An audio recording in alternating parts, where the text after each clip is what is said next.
بسم الله الرحمن الرحيم الحمد لله رب العالمين والصلاة والسلام على أشرف الأنبياء والمرسلين نبينا محمد وعلى آله وصحبه أجمعين إن شاء الله درس سفينة النجاة درساتችን በአላህ ስብሐነ ወተዓላ ፈቃድ እንቀጥላለን። እንግዲህ ዛሬ የምናየው ክፍል 2 ነው። ባለፈው የመጀመሪያ ክፍል የተወሰነውን ያው ብዙም ባይሆን የተወሰነ ጅምር የሚሆን ያክል ስለ ኪታቡ የተወሰነ አይተን ነበረ። ኢንሻአላህ ዛሬ ደግሞ ከዛ የቀጠለውን እንቀጥላለን ማለት ነው። طيب እንግዲህ ባለፈው ያየነው በክፍል 1 ላይ በመጀመሪያ ክፍል ላይ ስለ ቢስሚላሂን በተወሰነ መልኩ አይተናል። ሁለተኛ እዚህ ላይ ያለው ቢሂ ነስተዒን ዐላ እሙሪ ዱንያ ወዲን የሚለውን አይተን ነበር። طيب ስንቀጥል ወሰለላሁ ወሰለመ ዐላ ሰይዲና ሙሐመድን ወሰለላሁ አላህ ሱብሓነሁ ወተዓላ ውዳሴውን ያወርድ፣ ወሰለመ እንደዚሁም ሰላሙን አላህ ሱብሓነሁ ወተዓላ ያወርድ በማን ላይ ዐላ ሰይዲና በሰይዳችን ላይ በአይነታችን ላይ በዋናችን ላይ ማለት ነው። እንግዲህ ሰይድ ብሎ ማለት ምን ማለት ነው? አይነታ ዋና ማለት ነው። طيب እንግዲህ በዋናችን ላይ ነቢያችን አለይሂ ሰላቱ ሰላም ያው ራሳቸው የገለጹት ነው። እኔ የአደም ልጅ ሁሉ ሰይድ ነኝ ዋና ነኝ ብሏል። ወላ ፈኸረም ብሏል። ፉከራም አይደለም። የአደም ልጅ ሁሉ ዋና ነኝ ብለዋል። ስለዚህ ነቢያችን አለይሂ ሰላም ሰይድ ናቸው፣ ከሁሉም በላይ ናቸው ማለት ነው። ከፍጡራን ሁሉ በላይ ናቸው ማለት ነው። طيب ያው አላህ Subhanahu Ta'ala ከፈጠራቸው ፍጡር ሁሉ ዋና ትልቅ ሰው ብሎ ማለት እሳቸው ናቸው እና እሳቸውን ሰይድ ብለን ብንጠራ ምንም ችግር አይኖረውም። ባይሆን ግን በተለያዩ ሁኔታዎች ለምሳሌ በተለያዩ ሁኔታዎች መጠቀም የሌለብን ቦታዎች አሉ። ሰይድ የሚለው ቃል ለምሳሌ አዛን ላይ ለምሳሌ አሁን አሽሀዱ አን ላ ኢላሀ አሽሀዱ አነ ሙሐመደን አሽሀዱ አነ ሰይደና ሙሐመድን አይባልም። ምክንያቱም አዛን ራሱ የቻለ ዒባዳ ነው። እዛ ዒባዳ ደግሞ ነቢያችን ዓለይሂ ሰላቱ ሰላም ሰይድ ብለን እንድንጠቀም አላዘዙንም። ሁለተኛ ደግሞ ተሸሁደል አኺር ላይ ለምሳሌ አላሁመ ሶሊ አላሁ ሙሐመድ የሚለው ወዐላ አሊ ሙሐመድ ከማ ሶለይተ ዐላ ኢብራሂም ብለን ስንል መጨረሻ ላይ ተሸሁድ ስናደርግ ያ በምንልበት ሰዓት አላሁመ ሶሊ ዐላ ሰይዲና ሙሐመድን ሰይዲና ብለን እዛ ላይ ማስገባት አይቻልም። ምክንያቱም ከነቢያችን ዓለይሂ ሰላቱ ሰላም ከሳቸው በዚህ ሁኔታ ስላልመጣ በመጣ ሁኔታ በትክክል ማለት ስላለብን ማለት ነው። ግን አንዳንዴ ሌላ ቦታ ላይ ከዛ ውጭ ባለበት እኛ ዝም ብለን ኖርማል በምንጠቀምበት ሰዓት ግን ሰይድ የሚለው ቃል መጠቀማችን ችግር አይኖርም። ምክንያቱም እሳቸው ነቢያችን ዓለይሂ ሰላቱ ሰላም ራሳቸውም የተጠቀሙት ስለሆነ ማለት ነው። طيب ስለዚህ ዐላ ሰይዲና በሰይዳችን በዋናችን ላይ ይውረድ፣ ሙሐመድን ስማቸው ሙሐመድ የሆነው ኻተሚን ነቢይነ የነቢያቶች ሁሉ መደምደሚያ በሆኑት በሳቸው ላይ የአላህ Subhanahu Wa Ta'ala ውዳሴ እና እንደዚሁም ሰላም ይውረድ። طيب ወአሊሂ እንደዚሁም በተከታዮቻቸውም ላይ ይውረድ ማለት ነው። እንግዲህ ያው ከዚህ በፊትም በተደጋጋሚ እንዳየነው አል የሚለው ቃል ቤተሰብ የሚለውን ቃል ይሰጣል፣ ተከታይ የሚለውንም ቃል ትርጉም ይሰጣል ማለት ነው። ለሁለቱም መፈሰር ይቻላል። እንግዲህ ፊ መቃሚ ዱዓ በሚሆንበት ሰዓት እንግዲህ እዚህ ላይ እያደረግን ያለው ምንድነው? ዱዓ ነው እያደረግን ያለ ነው። ስለዚህ ዱዓው ደግሞ በቤተሰባቸው ብቻ እንዳያጥር አል የሚለው አትባዕ ወይም ተከታይ የሚል ተፍሲርም ስላለው በአትባዕ ተፍሲር መፈሰሩ ይሻላል ማለት ነው። ፊ መቃሚ ዱዓ ሲሆን طيب ስለዚህ ወአሊሂ በቤተሰቦቻቸውም ላይ የአላህ ውዳሴና ሰላም ይውረድ እንላለን።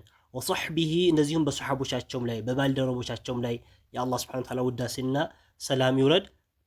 አጅመዒን በሁሉም ላይ በአጠቃላይ እሳቸውን መንገድ በተከተለ ሁሉም የአላህ Subhanahu Wa Ta'ala ውዳሴ ሰላም ይውረድ አሉ። طيب ወላ ሐውለ ወላ ቁወተ ኢላ ቢላህ አልዓሊይል ዐዚም። ወላ ሐውለ ሐውል የለም ብልሃት የለም፣ ወላ ቁወተ እንደዚሁም ቁዋ የሚባል ነገር የለም። ቁዋ ሐውል ማለት እንግዲህ ብልሃት ወይም ዘዴ የምንለው ነው። ወላ ቁዋ ማለት ደግሞ ቁዋ የምንለው ያው ኃይል ብርታት ማለት ነው። ስለዚህ እነዚህ ሁሉ ነገራቶች የሉም ኢላ ቢሆን እንጂ ቢላሂ በአላህ Subhanahu Wa Ta'ala ቢሆን እንጂ ማለት ነው። ከኛ በራሳችን ዘዴ ብለን የምንጠቀመው ነገር ወይም ቁዋ አለን ብለን በዘዴ ይሄን እንፈጽማለን ብለን የምንለው ነገር የለም። ወይም አቅም አለን ጉልበት አለን ብለን ልንሰራው የምንችለው ነገር የለም። ሁሉም ከአላህ Subhanahu Wa Ta'ala ቢሆን እንጂ ያለችንም ትናንሽ የሆነች ጭላንጭል የሆነች ጉልበትም የምንላት ወይም ትንሽ የሆነች ሒለትም እውቀትም ሒክማም ዒልመን ናፊዕ እንኳን ቢኖረን ያን ከማን ነው? ከአላህ ነው የተሰጠን። አላህ በፈለገው ሰዓት ያችኑ ሊወስዳት ይችላል። አላህ ካላገራለን እያለንም ልንጠቀምበት አንችልም ማለት ነው። طيب ስለዚህ አላኩል አህዋል ሐውልም ቁዋ የሚባለው በአላህ እንጂ ከማንም አይደለም። አልዓሊይ ዓሊይ የሆነ ዕሉወን እንግዲህ ያው ዛቲ የሆነ ዕሉ ከፍ ያለ የሆነ ማለት ነው። ከፍ ያለ ዐላ ዐርሺሂ አላህ Subhanahu Wa Ta'ala ራሱ አርሹ ላይ ከፍ ያለ ራሱ አለ አርረሕማኑ ኢስተዋ አርራህማን ኢስተዋ ዐለል ዐርሽ እንዳለው ማለት ነው። ጠይብ ስለዚህ ከፍ ያለ የሆነ በዛቱ በአካሉ ከዐርሽ በላይ ከፍ ያለ የሆነና አልዐዚም ታላቅ የሆነ ማለት ነው። ታላቅ የሆነ ከሁሉም ነገር በሁሉ ነገሩ ከሁሉም ነገር ታላቅ የሆነው ጌታ ማለት ነው። ጠይብ ከሱ እንጂ ከማንም ወይም ከየትም ቦታ ቁዋም ይሁን ሐውል ሊገኝ አይችልም ማለት ነው። ጠይብ ሲቀጥል ምናለን ፈስሉን ለይ ነው ፊ አርካን ልኢስላም የእስልምና መሰረቶችን ይነግረናል ማለት ነው። የእስልምና መሰረቶችን ይነግረናል። እንግዲህ ያው ይሄ ሰፊነቱን ነጃን ብዙ ነገራቶችን የያዘ ነው። ብዙ አህካሞችን በጣም በሰፊው እንኳን እያንዳንዱ በሰፊው እያብራራ ባያመጣልንም ግን ሁሉም አህካሞች በተወሰነ ሁኔታ በተለይ ከኛ ጋር ከኑሯችን ጋር ከተለያየ ዕለት ተዕለት ከምንሰራቸው ነገራቶች ተያያዥነት ያላቸው ነገራቶች ያመጣል ማለት ነው። እና ሲጀምርም ከአርካነል ኢስላም ይጀምራል። አርካነል ኢማን አምቶ ወደ መቅሰዱ ይገባል ማለት ነው። ጠይብ ፈስሉን ለይ ነው አለ። እንግዲህ ያው ፈስሉ የሚለው ቃል ከዚህ በፊትም እንዳልነው በመካከል እንደዚህ ይመጣል። ለምሳሌ ባብ የምንለው አለ። ባቡ ከዛ ኪታቡ ከዛ የምንላቸው አሉ። እነዚህ ሁሉ ያው አንዱ ርዕስ ከሌላኛው ርዕስ የሚለዩ ናቸው። ስለዚህ ፈስሉ ማለት ለይ ማለት ምን ማለት ነው? ቢማዕና ፋሲል ማለት ነው። ለይ ፈስሉ ቢማዕና ፋሲል ነው፣ ለይ የሚለው ማለት ነው። ጠይብ ስለዚህ ምንድነው የሚለይ ከተባለ ከዛ መጀመሪያ ላይ ያለፈውና ወደፊት የሚመጣው መጀመሪያ ላይ ያለፈው ደርስ ይኖራል። የተወሰነ ያለፈው ደርስ ይኖራል። ያለፈው ደርስና ወደፊት ደግሞ የሚመጣ ደርስ ይኖራል። እንግዲህ በርዕስ ደረጃ የሚለያዩ ማለት ነው። ስለዚህ እነዛን ለመለየት የተቀመጠ የሆነ ለይ ነው ማለት ነው። ጠይብ ወደፊትም በተደጋጋሚ ይመጣልናል። ፊ አርካኒል ኢስላም ስለ እስልምና መሰረቶች የእስልምና መሰረቶችን ሊነግረን ነው። ጠይብ አርካን ማለት እንግዲህ መሰረት ማለት ነው። ማዕዘናት ማለት ነው። አልኢስላም እስልምና ራሱ የተመሰረተበት የሆነ የራሱ የሆነ መሰረቶች አሉ። እነዛን ይነግረናል። አርካኑል ኢስላሚ የእስልምና መሰረቶች ኸምሰቱን አምስት ናቸው። የእስልምና መሰረቶች አምስት የእስልምና መሰረቶች አሉ። ጠይብ የመጀመሪያው ያውና ዋናው ሸሃደቱ መመስከር አላ ኢላሃ ኢላላህ አላ የለም ብሎ ኢላሃ ጌታ አምላክ የለም ብሎ መመስከር ኢላላህ ከአላህ ስብሐነሁ ወተዓላ በስተቀር በሐቅ ወይም በእውነት እንግዲህ በሐቅ የሚለው ቃል ማምጣት ወሳኝና ግዴታ ነው። ምክንያቱም በውሸት የሚመለክ ከአላህ ስብሐነሁ ወተዓላ ውጭ ያሉ ብዙ አማልክቶች አሉ። በተለያየ ሁኔታ ነፍስ ያላቸው የሌላቸው ጣዖታት የሆኑ በተለያየ ሁኔታ የሚመለኩ አሉ። ስለዚህ ከአላህ ስብሐነሁ ወተዓላ በስተቀር በሐቅ የሚመለክ ጌታ የለም ብሎ መመስከር ነው የመጀመሪያው ከእስልምና መሰረት ማለት ነው። እንግዲህ አንድ ሰው ሙስሊም ሲሆን መጀመሪያ ላይ የሚያስገኘውም ቃል ምንድነው? አሽሃዱ አላ ኢላሃ ኢላላህ የሚለው ቃል ነው ማለት ነው። ጠይብ ስለዚህ አላህ የለም ብሎ መመስከር ኢላሃ ጌታ አምላክ ኢላላህ ከአላህ በስተቀር በሐቅ በእውነት የሚመለክ አምላክ የለም ብሎ መመስከር ወአነ ሙሐመደን ሙሐመድ ደግሞ መሆናቸው መመስከር ሙሐመድ መሆናቸው ረሱሉላህ የአላህ ስብሓንሁ ወተዓላ መልእክተኛ መሆናቸው መመስከር። ያው ይሄ ሸሃደተይን ይባላሉ። እነዚህ ሁለቱም ማስገኘት አለበት። ያው እነዚህ መስፈርቶችን አሟልቶ አንድ ሰው በእስልምና በሚገባበት ሰዓት እነዚህ ነገራቶችን አሟልቶ ነው መጀመሪያ ይሄን የሚገባው ማለት ነው። ጠይብ ከዛ በኋላ ሁለተኛው መሰረት እንግዲህ ወደፊት ብዙ ዝርዝሮች ይመጣሉ። እዚህ ላይ ከመጀመሪያ እስከ መጨረሻ ይጠቅሳል እንጂ ለምሳሌ ኢቃሙ ሶላ፣ ኢታኡ ዘካ፣ ጾም ረመዳን፣ ስለ ሐጅ እንኳን እዚህ ኪታብ ላይ ብዙም አይነሳም። እንደማንም ሁሉም በዝርዝር ያመጣልናል ማለት ነው። ስለዚህ የሁለተኛው ማን ነው ከተባለው ኢቃሙ ሶላቲ ሶላትን መስገድ ማለት ኢቃማት ማቆም ማለት ነው። ማቆም ህጉን፣ ደንቡን ሁሉ ነገር ጠብቆ ሶላትን በስርዓቱ ማስገኘት ማለት ነው። ማቆማት በስርዓቱ ማስገኘት ኢቃሙ ሶላ ሶላትን መስገድ ማለት ነው። ወኢታኡ ዘካ ዘካ መስጠት ማለት ነው። እንግዲህ ዘካተል ማል የሚባል አለ በአመት አንድ የሚሰጥ እንደዚሁም ዘካተል ፊጥርም ሊይዝ ይችላል።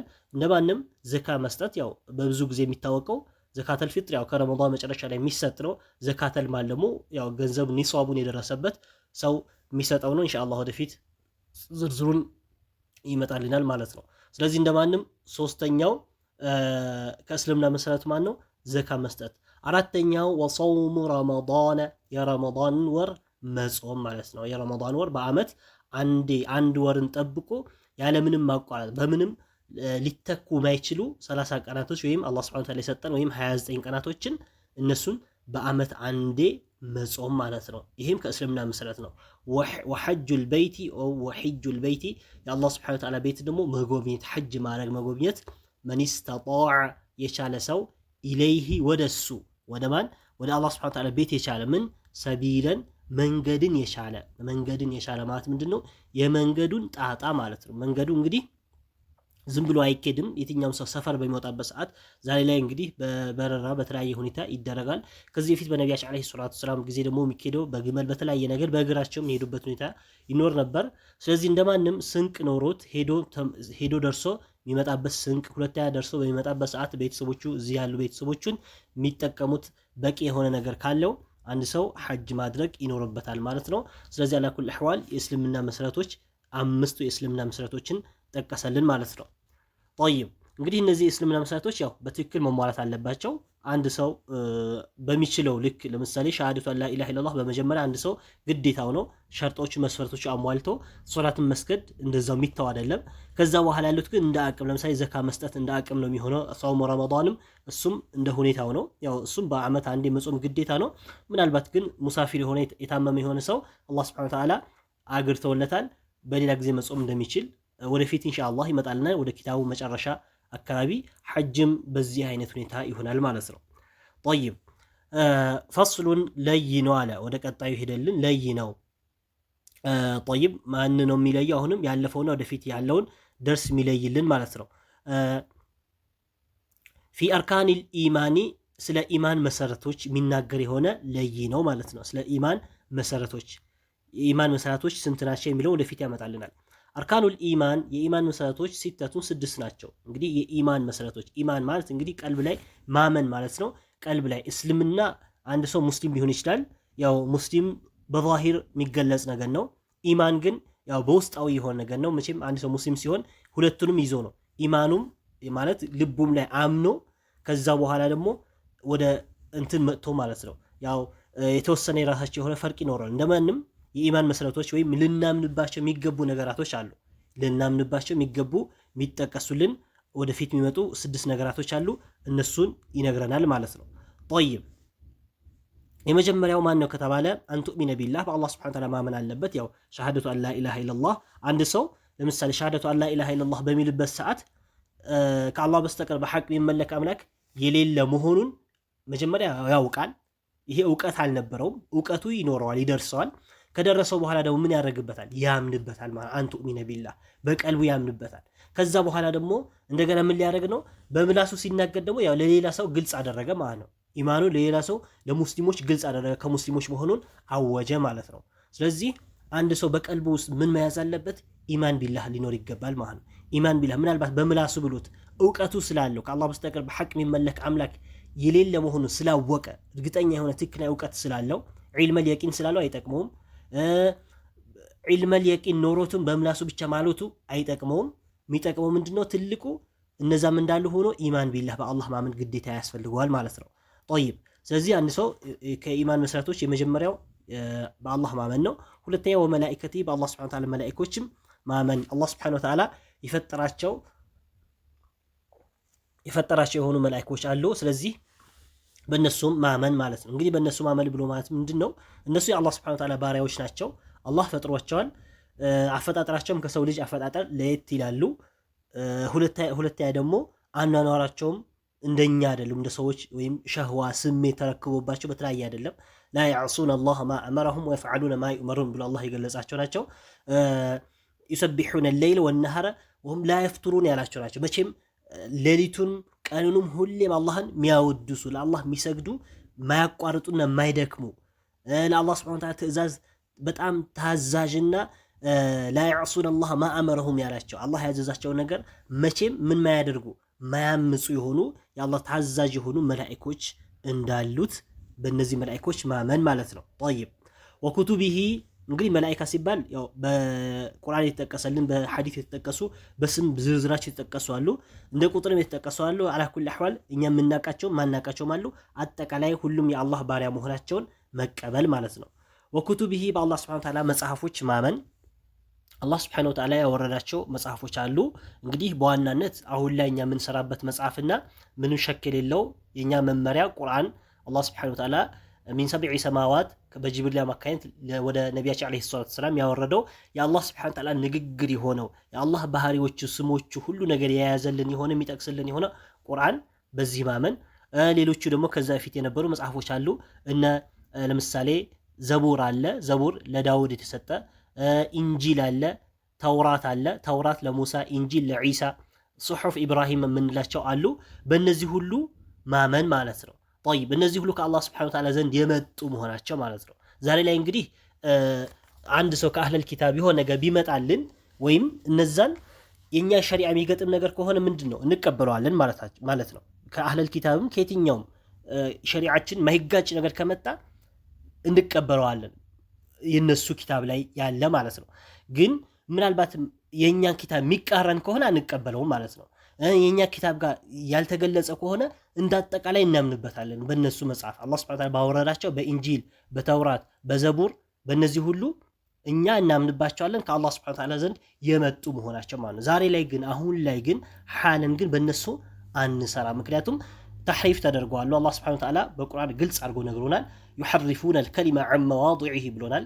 ቃላቱን ከቦታው ካለበት ያዛቡታል፣ አዛብተውታል ብሎናል። ስለዚህ ተዛብተዋል፣ አሁን ላይ እጅ ገብቶበታል እንደማለም። እንዳጠቃላይ ግን ከአላህ ሱብሓነሁ ወተዓላ ዘንድ የመጡ መሆናቸው እናምናለን። ወኩቱቢሂ በአላህ መጽሐፎች ማመን ማለት ነው። ጠይብ ወሩሱሊሂ በአላህ ሱብሓነሁ ወተዓላ መልእክተኞች ማመን። አላህ ሱብሓነሁ ወተዓላ የላካቸው የሆኑ መልእክተኞች አሉ፣ ቁርአን ላይ የተጠቀሱ አሉ። እንደዚሁም ወሩሱለን ለም ነቅሱስሁም ዐለይከ ያላቸው አሉ። መልእክተኞች አሉ ለአንተ ያልነገርንህ በቁርአን ያልተጠቀሱ ብሎ ለነቢያችን ዐለይሂ ሰላቱ ወሰላም ያላቸው ቁርአን ላይ ያልተጠቀሱ መልእክተኞችም አሉ፣ የተጠቀሱም አሉ። ስለዚህ እንዳጠቃላይ በሁሉ ማመን እንግዲህ መልእክተኛ ሲባሉ ኡሉል ዐዝም የሚባሉ ዋና ተብሎ 5 የሚባሉ አሉ። በሁሉም እና ዒሳ አብዱላህ ነው፣ የአላህ ሱብሓነሁ ወተዓላ ባሪያ ነው፣ የአላህ መልእክተኛ ብሎ እነዚህን ሁሉ መቀበል ማለት ነው፣ በመልእክተኞች ማመን። ስለዚህ አንድ ሰው አሁን ለምሳሌ በነቢያችን ዐለይሂ ሰላቱ ወሰላም አምኖ ሙስሊም ሆኖ ግን በዒሳ ቢክድ እስልምና ውስጥ አልተሟላም ማለት ነው።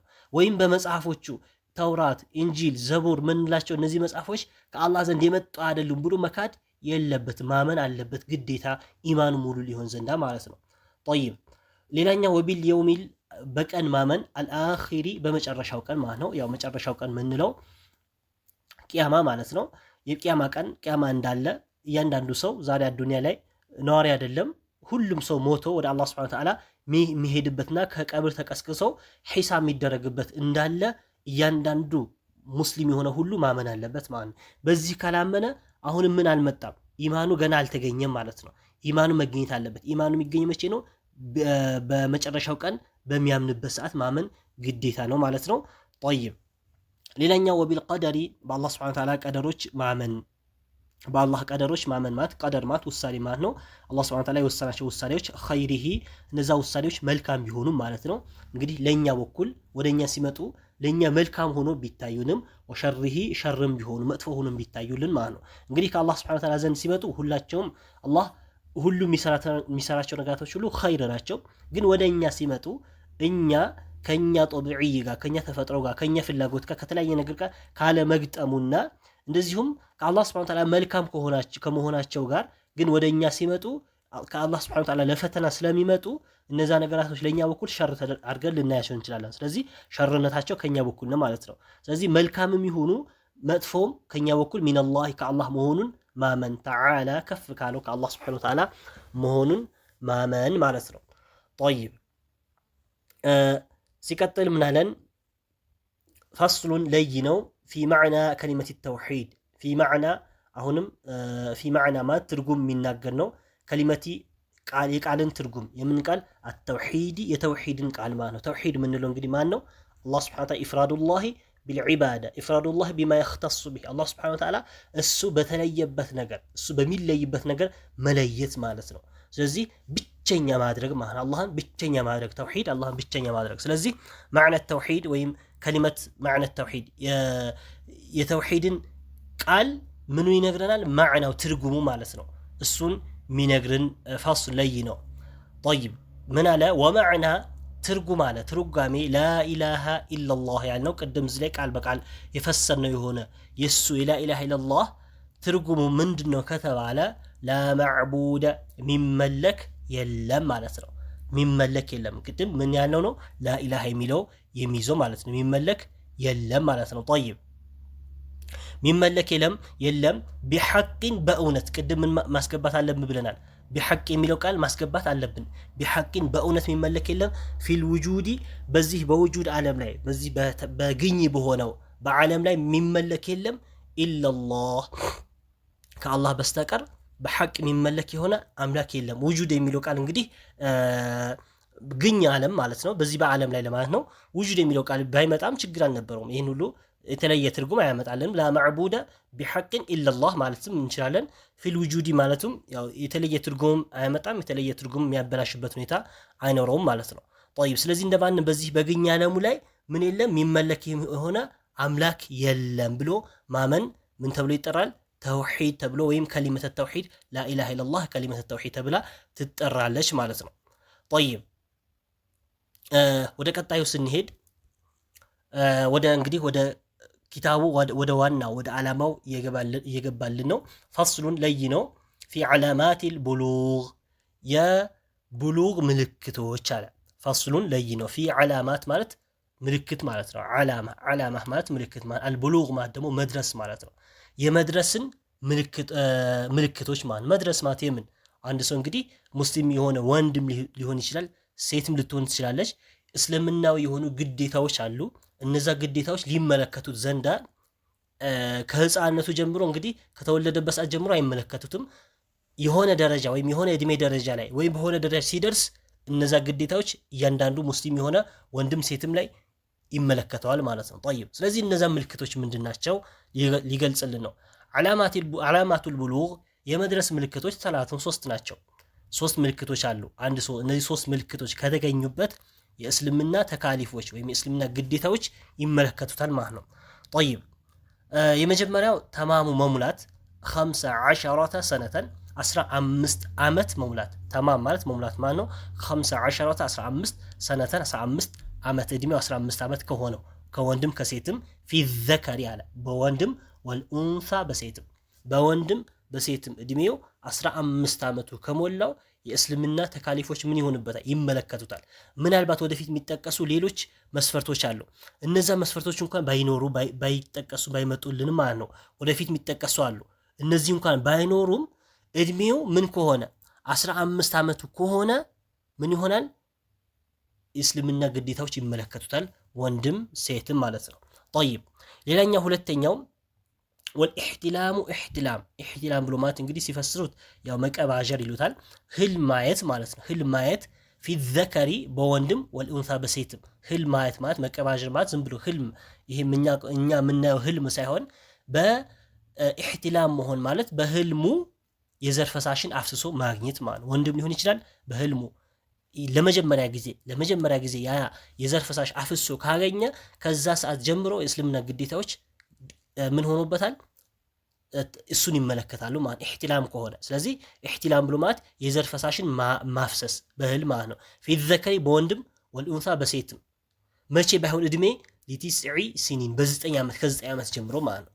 ማለት ከ9 ዓመት ጀምሮ ከ9 ዓመት በፊት እንደዚህ አይነት ነገር ቢገኝ ይሄን እዛ ውስጥ አይገባም ማለት ኢሕቲላም ተብሎ አይባልም። ወይም እስልምና ሌላ ነገር ነው የሚሆነው። ለምሳሌ ሴትም የሆነ ነገር ቢፈሳት ወይም ወንድ ቢፈሰው ፈሳሽ ነው የዘር ፈሳሽ ነው ተብሎ የሚባል አይደለም ማለት ነው። መቼ ከሆነ ከ9 ዓመት በፊት ከሆነ ግን 9 ዓመት ከሞላው በኋላ ኢሕቲላም ከሆነ አንድ ወንድ ወይም አንድ ሴት የዘር ፈሳሽ ካየች ወይም ወንድ የዘር ፈሳሽ ካየ ምን ይሆናል? እስልምናዊ የሆኑ ግዴታዎች ይመለከቱታል። ምንም ባይሆን የ15 ዓመቱ ባይሞላው ማለት ነው። ከ9 ዓመት ይጀምራል ማለት ነው። ጠይብ ሌላኛው ወልሐይዱ ምንለው አለ። ሐይዱ ምንለው ደግሞ ያው የወር አበባ ብለን በተለምዶ የወር አበባ የሚባለው ነው። ይህም ከመጣ ፊል ኡንሳ ይሄ ያው በሴት ነው የሚገኘው ሊቲስዒ ሲኒን በ9 ዓመቷ ማለት አሁን ሴትም በ9 ዓመት ነው። ከ9 ዓመት በፊት ምናልባት ሐይድ የመሰለን ነገር እንኳን ፈሳሽ ነገር ቢገኝ ያን ግዴታ አይደለም ማለት ያን ሐይድ ተብሎ የሚጠራ አይደለም። ምክንያቱም ከ9 ዓመት በፊት መምጣትም እድሜዋ ስላልደረሰ ማለት ነው። ግን ከ9 ዓመት በፊት በኋላ ይሄን ሐይድ ወይም የታወቀው ፈሳሽ የሆነ የደም ፈሳሽ ከመጣ ሴት ላይ ከተገኘ ደርሳለች፣ እስልምናዊ ግዴታዎች ይመለከቷታል። 15 ዓመቷ ባይሞላም 15 ዓመቱ ባይሞላም ለወንድ ልጅ መጀመሪያ ላይ በጠቀስናቸው ማለት ነው። طيب ስለዚህ አላኩል አህዋል በእነዚህ በሶስት ምልክቶች ምን መሆን ይችላል? እስልምናዊ የሆኑ ግዴታዎች አንድ ሰው እንደደረሰበት ወይም እንደደረሰ ማወቅ ይቻላል ማለት ነው። እንግዲህ እዚህ ላይ ብቻ አይደለም፣ ያው እዚህ ላይ ያልጠቀሳቸው ሌላ ቦታ የሚጠቀሱ አሉ። ለወንድ ልጅ ለምሳሌ የድምጽ መወፈር ነው መጉረም የሚባል ነገር አለ። የድምጽ መወፈር እንግዲህ መጀመሪያ የህፃን ድምፅ የሚመስል የነበረውን ወደ መወፈር ድምፁ መወፈር ሲመጣ አንድ ያንን ምልክት ያደርጋሉ። ሁለተኛ ብልትና ብብት አካባቢ የሚበቅሉ ፀጉሮች ይኖራሉ። እነዛም ከዛ ምልክት ውስጥ ይገባሉ። ብልትና ብብት አካባቢ የሚበቅሉ ፀጉሮች እነዚህም ከታዩ ምናልባት እነዚህ ምልክቶች አሁን እዚህ ላይ የተጠቀሱ ምልክቶች እንኳን ባይኖሩ እንደዚህ አይነት ምልክት ካለ አሁንም ምን ይሆናል? እስልምናዊ ግዴታዎች ይመለከቷል። ሴት ልጅ ደግሞ እነዚህም ባይኖር አንዳንድ ምልክቶች ለምሳሌ እንደዚህ የጡት ማብቀል የተለያየ ነገር እንደዚህ ምልክቶችም ካሉ አሁንም ያው ለመድረሷ ምልክት ይሆናል። ምናልባት እዚህ ላይ የተጠቀሱት ነገራቶች ባይኖሩም ማለት ነው። طيب ወደ ቀጣዩ እንሄዳለን ኢንሻአላህ። ፋስሉን ለይነው ሽሩጡ ኢጅዛኢል ሐጀሪ ፊል ኢስቲንጃኢ ያለ። طيب ሽሩጥ መስፈርቶች ኢጅዛእ ማለት ለመብቃት አልሐጀር በሐጀር በድንጋይ ተጠቅሞ ማለት ነው። እንግዲህ ፊል ኢስቲንጃኢ በስቲንጃ ሰዓት ማለት ምን ማለት ነው? እንግዲህ እኛ ላይ አሁን ላይ ለምሳሌ እስቲንጃ ስናረግ እስቲንጃ ብሎ ማለት ያው ከተጸዳዳን በኋላ ውሃ ሽንቱም ሊሆን ይችላል፣ በየትኛውም ሊሆን ይችላል። ከተጸዳዳን በኋላ ምን ማድረግ ማደራረቅ ማለት ነው። ወይም በወረቀት ነገር፣ በሶፍት ነገር፣ በደረቅ ነገር መጠቀም ማለት ነው። ስለዚህ እነዚህ ምን አላቸው? መስፈርቶች አላቸው። ለምሳሌ አንድ ሰው ሽንት ቤት ከተጠቀመ በኋላ የትኛውም ሽንቱ ሊሆን ይችላል፣ ውሃ ሽንቱ ሊሆን ይችላል፣ እንደዚሁም ትልቁም የትኛውም ሊሆን ይችላል። አላኩል አህዋል ከተጠቀመ በኋላ በወረቀት ብቻ ወይም በሶፍት ብቻ መብቃቃት ይችላል፣ ውሃ ሳይጠቀም ማለት ነው። ውሃ ሳይጠቀም በወረቀት ወይም በሶፍት መብቃቃት ይችላል ማለት ነው። ምን ከሆነ እነዚህ ለዚህ ጋር የሚጠቀሱ የሆኑ መስፈርቶችን ሚያሟላ ከሆነ እዚህ ላይ እንግዲህ የሚጠቀሱልን የሆኑ መስፈርቶች አሉ። እነዚህ መስፈርቶች ማሟላት የሚችል ከሆነ በምን ብቻ መጠቀም ይችላል እያልን ነው። በሶፍት ነገር፣ በደረቅ ነገር፣ በሶፍት፣ በወረቀት፣ በድንጋይ፣ በተለያየ ነገር መጠቀም ይችላል ማለት ነው። መስፈርቶቹ ወደፊት ኢንሻአላህ እያንዳንዱን እንጠቅሳቸዋለን። እና አሁን ምን አለን እዚህ ላይ ሽሩጥ መስፈርቶች ኢጅዛኢ ማለት ለመብቃት ማለት ነው። ለመብቃት አልሐጀሪ ድንጋይ ያመጣበት ምክንያት እንግዲህ ከዚህ በፊት የሚጠቀሙት በድንጋይ ስለሆነ ደረቅ ነገር ድንጋይ ቆሻሻ ማስወገድ ስለሚችል ነው። ሌሎቹ ለምሳሌ በዛ ሰዓት ከዚህ በፊቶቹ ሶፍት የለም፣ ወረቀት የለም፣ የተለያየ ነገር የለም። ስለሌለ የሚጠቀሙት በዛ ሰዓት ምንድነው ድንጋይ ነው የሚጠቀሙት። ስለዚህ እዚህ ላይ ድንጋይ ብሎ ያመጣበት ለዛ ነው እንጂ በድንጋይ ታጠር አይደለም። ዛሬ ላይ እንደው በድንጋይ የሚጠቀም ሰው ላይኖርም ሁላ ይችላል። ምክንያቱም ከዛ የተሻለ ሶፍትና ደረቅ ነገራቶች ስላሉ ማለት ነው። እንደአጠቃላይ በድንጋይም ተጠቀመ፣ በሶፍትም ተጠቀመ፣ በምን ተጠቀመ በመስፈርቶቹ ምንድነው ከተባለ ሽሩጥ መስፈርቶች ኢጅዛ ለመብቃት አልሐጀሪ ድንጋይ ቦታ የሚሸፍኑ ፊል ኢስቲንጃኢ በስቲንጃ ሰዓት ማለት ነው፣ በሚያደራርቅበት ሰዓት ማለት ነው። طيب ሽሩጥ መስፈርቶች ኢጅዛ አሁንም የመብቃት መስፈርቶች አልሐጀሪ ድንጋይን ለመጠቀም ወይም የድንጋይ ቦታ የሚተኩ ደረቅ ነገራቶች ሶፍትና ወረቀቶችና የተለያዩ ነገራቶች ለመጠቀም መስፈርቶቹ ስንት ናቸው? 8 ናቸው አለን። طيب በመጀመሪያ ምን ሊለን ነው? አንየኩነ መሆን አለበት ቢሰላተቲ አህጃሪን በሶስት ድንጋይ መሆን አለበት ማለት ነው። ማለት ከተጸዳዳ በኋላ ምናልባት ውሃ ማይጠቀም ከሆነ ውሃ የሚጠቀም ከሆነ ችግር የለም። ሶስትም አንድም በአንድ ወረቀት ተጠቅሞ ቀጥታ ወደ ውሃ መግባት ይችላል። ምንም ነገር ሳይጠቀምም ቀጥታ ወደ ውሃ መግባት ይችላል። ግዴታ የለም ውሃ ካለ ማለት ነው። ጥሩ የተሻለውንም ያው በሌላ ነገር ተጠቅሞ ወደዛ መግባት ቢሆንም ግን በውሃ ብቻ ተጠቅሞ መውጣት ይችላል። ግን በውሃ ብቻ ማይጠቀም ከሆነ ማለት በወረቀት ብቻ ወይም በደረቅ ነገር በሶፍት ነገር ብቻ ወይም በድንጋይ ነገር የሚጠቀም ከሆነ ምን መሆን አለባቸው? እነዛ ሶፍት ወይም ወረቀት ወይ ድንጋዩ አንየኩነ መሆን አለበት ቢሰላተቲ በሶስት አህጃሪ በሶስት ድንጋይ ወይም በሶስት ሶፍት ወይም በሶስት ወረቀት ማለት ምንም እንኳን ጸዳ ቢባል አንድ ተጠቅሞ ሊጸዳለት ይችላል። ምንም ጸዳ ቢባል ሁለተኛና ሶስተኛ መጨመር አለበት ማለት ነው። ከዛስ እነዚህ ራሱ ማያጸዱት ከሆነስ ሶስትም ተጠቅሞ ማይጸዳለት ከሆነስ ወዴት መሄድ አለበት? ወደ 4 እና ወደ 5 ዊትር ለማድረግ ወደ 5 ከዛስ እየጨመረ መሄድ አለበት ማለት ማይጸዳ ከሆነ ምክንያቱም እስኪ ጸዳ ድረስ መጠቀም ስላለበት ማለት ነው። طيب ግን ከጸዳለት አንዴ በሶስት ተጠቅሞ ያቆማል። አንድ 3 መሆን አለበት የመጀመሪያ መስፈርት። ሁለተኛ ወአን ዩነቅየል መሐለ ቦታውን ማጽዳት የሚችል መሆን አለበት ማለት የሚጠቀመው ድንጋይ ወይም የሚጠቀመው ሶፍት ወይም ደረቅ ነገሩ ወረቀቱን ምን መሆን አለበት? ወአን ዩንቅየ ማጽዳት መቻል አለበት። አልመሐለባት ቦታው ማለት ያ የተጸዳዳበት ሰውነቱ አካሉን ያ ቦታው ያን በዛ ነገር ተጠቅሞ ሲያጸዳው መጽዳት የሚችል መሆን አለበት። ያኛው ነገር ደግሞ ማጽዳት መቻል አለበት። ያ የሚያጸዳበት ወረቀቱ ወይም ምን ሶፍቱ ማለት ነው። طيب ሌላኛው ወአላ የጂፈ መድረቅ የለበትም። አነጀሱ ነጃሳው ሰውነቱ ላይ መድረቅ የለበትም ማለት ለምሳሌ ሽንት ቤት ተጠቅሞ ሰገራው ተጠቅሞ ከሆነ ወይም ውሃ ሽንቱ ሊሆን ይችላል ተጠቅሞ ከሆነ ሳያደራርቀው ነጃሳው እዛው እንዳለ ሰውነቱ ላይ እንዳለ ወይም በንፋስ አማካኝነት በተለያየ ሁኔታ ወይም እዛው በመቆየቱ ራሱ ሊደርቅ ምናልባት ይችላል። ከደረቀ የግድ ምን ያስፈልገዋል? ውሃ ያስፈልገዋል ማለት ነው። በዛ መብቃቃት አይችልም ማለት ነው። طيب አሁንም ቅድም እንዳልነውም እነዚህ ነገራቶች ሁሉ ማይሟሉ ከሆነ ለምሳሌ 3 ድንጋይ ወይም 3 ሶፍት መጠቀም ወይም በሶስትም በአምስትም በአራትም ጭራሽ ሊጸዳለት ማይችል ከሆነ የግድ ውሃ መጠቀም ቦታውን ማጽዳት ማይችል ከሆነ አይነቀል መሐለ ብናላል ቦታውን ማጽዳት ማይችል ከሆነ የግድ ውሃ መጠቀም አሁንም ከደረቀ የግድ ምን ያስፈልጋል? ውሃ መጠቀም ግዴታ ነው። 3ም 5ም ሶፍት ቢያደርገው ከዛም በላይ ቢደረድር ምን ላይሆን ይችላል? ላያጸዳው ስለሚችል የግድ ውሃ ያስፈልጋል ማለት ነው። ስለዚህ ዋላ የጂፍ ፈማት መድረቅ የለበትም አነጀሱ ነጃሳው طيب ሌላኛው ወላ ينتقل ኢንቲቃል መሆን የለበትም ኢንቲቃል መሆን የለበትም ማለት መሸጋገር ማለት ነው። ማለት ከሰውነት አካሉ ለምሳሌ የሚጸዳዳበት የሆነ የሰውነት አካሉ አለ ከዛ ከሰውነት አካሉ ተነስቶ ሌላ ሰውነቱ መንካት የለበትም ማለት እዛ ቦታው ራሱ ባይነካ ከዛ ቦታ ራሱ እንትን ባይልም ማለት እዛ ቦታ ላይ አልቆ እንትን አላለም ነበር ከቦታ አልለቀቀም ነበር ግን ከቦታው ከራሱ ከዋናው ሸፍሐ ወይም እንትን ምንለው አለ ዋና ፊንጢጣው አለ ከፊንጢጣ ከቦታው ባይለቅም ግን ዘሎ ሌላ ሰውነቱ ነክቶት ከሆነ ለምሳሌ እግሩ ወይም ልብሱ ሌላ ቦታው ነክቶት ከሆነ አሁንም ምን መሆን አለበት? መታጠብ አለበት ሙሉ መታጠብ አለበት ማለት ነው። እዛ የነካውን ቦታ እዚህ መጀመሪያው ምን የተጻዳዳበትን ቦታ ምን መሆን አለበት? በውሃ መጠቀም አለበት ማለት ነው። ስለዚህ በሶፍት ብቻ ለመብቃቃት ምን መሆን አለበት? ወላ ينتقل መሸጋገር የለበትም ማለት ያ ነጃሳው ነገር ሌሎች ሰውነቱ ላይ ተፈናጥረው ይሁን በተለያየ ሁኔታ ከነካው ምን ማድረግ አይችልም? በሶፍትና በወረቀት ነገር መጠቀም አይችልም። ያን ሁሉ በውሃ ማጽዳት ይኖርበታል ማለት ነው። طيب ሌላኛው ወላ يطرأ عليه ወላ يطرأ እንዳይመጣበት ይጥራእ ማለት መምጣት ማለት ነው። عليه እዛው ነጃሳው ላይ ማለት ነው። አኸሩ ሌላ ነጃሳ ሊነካው አይገባም ማለት ነው። ማለት ለምሳሌ ነጃሳው የምንለው የተጸዳዳበት ሰውነቱ ነው። ሰውነቱ የነካው ነገር አለ ሲጸዳዳ ያ ቦታ በሶፍት ወይም በወረቀት ወይም በድንጋይ በደረቅ ነገር ለመብቃቃት ተጠቅሞ ለመጨረስ ምን መሆን የለበትም? ወላ يطرأ እንዳይመጣበት ማለት መጥቶ እንዳይነካው ማለት ነው። ለምሳሌ የተጸዳዳበት ሰውነቱ ላይ መጥቶ እንዳይነካ ምን عليه እሱ ላይ አኸሩ ማለት ሌላ ነጃሳ ለምሳሌ ምን ሊከሰት ይችላል? አንዳንድ ሽንት ቤቶች ላይ ምን ይሆናል? ሽንት ቤቶቹ የተጸዳዳ ያለ ምናልባት ከውስጥ የሚረጩ ሽንት ቤቶች ይኖራሉ። ውስጥ ነጃሳው መልሶ ውሃውን ወደ ላይ የሚረጩ ማለት ነው።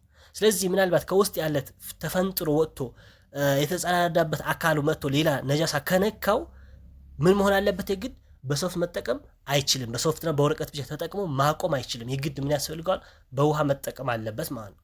ሌላ ነጃሳ መጥቶ ከተቀላቀለበት ግን ያቺው የወጣችው ብቻ ሳይደርቅ ከሆነ ከቦታው በሶፍትና በወረቀት ብቻ ተጠቅሞ መጨረስ ይችላል ማለት ነው። طيب ሌላኛውና የመጨረሻው ወላ ዩጃዊዝ አለ።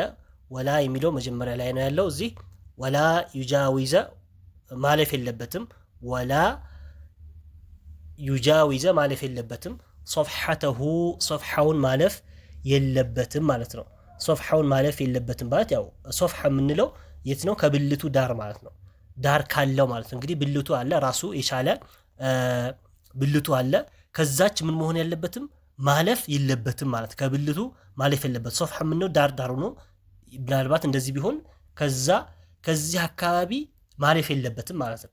እዚህ አካባቢ ብቻ ያለው እዚህ አካባቢ ብቻ ከሆነ በዚህ አካባቢ ላይ ምን ማድረግ ያለበት? በወረቀቱ ወይም በሶፍቱ መብቃቃት ይችላል። ግን ከዛ አልፎ እዚህ ሌሎች ሰውነቶች ላይ ደርሶ ከሆነ ሌላ ቦታ ወደዚህ ወጣ ብሎ ከሆነ ሶፍሐ የምንለው ዳር ዳሩ ነው። ሶፍሐ የምንለው እዚህ ዳር ዳር ያለችው ናት። ሶፍሐ የምንላት ያቺ ናት። ከዛ አልፎ ወደዚህ ያለው ሰውነቱ ነክቶት ከሆነ ምን ያስፈልገው? ውሃ ያስፈልገዋል ማለት ነው። ስለዚህ አሁን ምን እያለን ነው እዚህ ላይ? ወላ ዩጃዊዘ ማለፍ የለበትም። ሶፍሐተሁ ማለት የብልቱን ከዳር ዳሩ ማለፍ የለበትም። አንድ እንግዲህ ይሄ በሆነበት ምን በሆነበት ነው? ያው ፊንጢጣው አካባቢ በሚሆንበት ሰዓት ነው የሚሆነው። ሁለተኛ ወሐሸፈተሁ ሐሸፋው ማለፍ የለበትም። طيب ከሐሸፋው ማለፍ የለበትም። ሐሸፋ የምንለው ነው ምንድነው? ክርክር ነው የምንለው። ይሄ ለወንድ ልጅ ነው። طيب ሶፍሐ የምንለው ይሄ ፊንጢጣው አካባቢ ነው። ዳርዳሩ ከዛ ዳርዳሩ ምን መሆን የለበትም? ማለፍ የለበትም። ነጃሳው ከዛ ያለፈው መሆን የለበትም ማለት ምን ማለት ነው? ወደዚህ አካባቢ ያለው ሰውነቱ የነካው መሆን የለበትም ማለት ነው። طيب ወሐሸፋ የምንለው ደግሞ ምንድነው? ክርክር ነው የምንለው። ክርክር ማለት የወንድ ልጅ ብልቱ ጫፍ ያው ክርክር ተብሎ ይጠራል። ከዛ ያለፈ መሆን የለበትም ማለት። ካለፈስ አሁን እነዚህ በምንላቸው ላይ ሶፍሐው ለምሳሌ እዚህ አካባቢ ከደረሰስ እዚህ ሰውነቱ ላይ ወደዛ ከደረሰ የግድ ምን ያስፈልገዋል? ውሃ ያስፈልገዋል ማለት ነው። ጠይብ የግድ በውሃ መጠቀም አለበት። ወደዚህ ዳሩን አልፎ ወደዚህ አካባቢ ከደረሰ በውሃ መጠቀም አለበት። ሁለተኛ ሐሸፋ የምንለው ደግሞ ምንድነው? ክርክሩ ብለናል። የወንድ ልጅ ብልቱ ከጫፉ ካለፈስ ከዛ ካለፈስ አሁን ምን ያስፈልገዋል? በውሃ መጠቀም እንጂ በሶፍት ብቻ ተጠቅሞ መጨረስ አይችልም ማለት ነው። ጠይብ ሌላኛው ወላ ዩሲበሁ እንዳያገኘው ማኡን ውሃ እንዳያገኘው አለ። ውሃ እንዳያገኘው ማለት እንግዲህ ነጃሳ ከወጣ በኋላ ሰውነቱ ላይ በውሃ መነካካት የለበት። በውሃ ከተነካካ አንዴ ነው በውሃ ማጽዳት ነው እንጂ አንዴ በውሃ ነክቶት እንደገና መልሶ ሶፍት ልጠቀም ወይም መልሶ ሌላ ደረቅ ነገር ተጠቅሜ ሊያስወግደው ማለት አይችልም ማለት። አንዴ በውሃ ከተነካካ ወይም የሆነ ውሃ ከነካው ነጃሳ ባይሆን ንጹህ ውሃ እንኳን ቢሆን ውሃ ከነካው የግድ ምን ማድረግ አለበት? በውሃ መጨረስ አለበት ማለት ነው። ጠይብ ሌላኛው ወአን ተኩነ መሆን አለበት አልአሕጃሩ ድንጋዮቹ አለ። እንግዲህ ድንጋይ ብቻ ብሎ የገለጸልን ነው። እኛ ደግሞ ምን የጨመነው የድንጋይ ቦታ የሚተኩ ሶፍቶቹ፣ ወረቀቶቹ፣ ደረቅ ነገሮች እንዳጠቃላይ መሆን አለባቸው። ምን መሆን አለባቸው? ጣሂረተን ንጹህ መሆን አለባቸው ማለት ነው። መቼም እነሱ ከነጃሳ የጸዱ መሆን አለባቸው። እነሱ ነጃሳ ሆኖ ነጃሳ ማስወገድ ስለማይችሉ ማለት ነው። ስለዚህ ንጹህ በሆኑ ሶፍት፣ ንጹህ በሆነ ወረቀት፣ ንጹህ በሆነ ድንጋይ መጠቀም አለበት ማለት ነው። ወአን ተኩነ መሆን አለበት አልሐጃሩ ድንጋዮቹ ጣሂረተን ንጹህ መሆን አለባቸው ብሎ በዚሁ ጨረሰልን ማለት ነው። ጠይብ ስለዚህ መስፈርቶቹ ስንት ብሎ ነበር የጀመረው? 8 ብሎ ነበር የጀመረው። 8ን መስፈርቶች በዚሁ አበቃ ማለት ነው። ኢንሻአላህ እንግዲህ እኛም ደርሳችን ትንሽ ያው የመብዛት ነገር ያለ ይመስላል። እንደማንም ያው ትዕግስት አድርገን ከመጀመሪያ እስከ መጨረሻ ለማየት ወይም ለመማር እንሞክራለን። ወደፊት ቀጣይ ደርሳችን ላይ አላህ ካለ በቀጣይ ክፍል ፈስሉን ፊ ፈራኢዲል ውዱእ የሚለውን በቀጣይ ደርስ ምናይ ይሆናል ማለት ነው። ለዛሬ እዚህ ላይ እናርግ። ወላሁ ሱብሓነሁ ወተዓላ አዕለም ወሰለላሁ ዐላ ነቢይና ሙሐመድ ወዐላ አሊሂ ወሰሕቢሂ ወሰለም።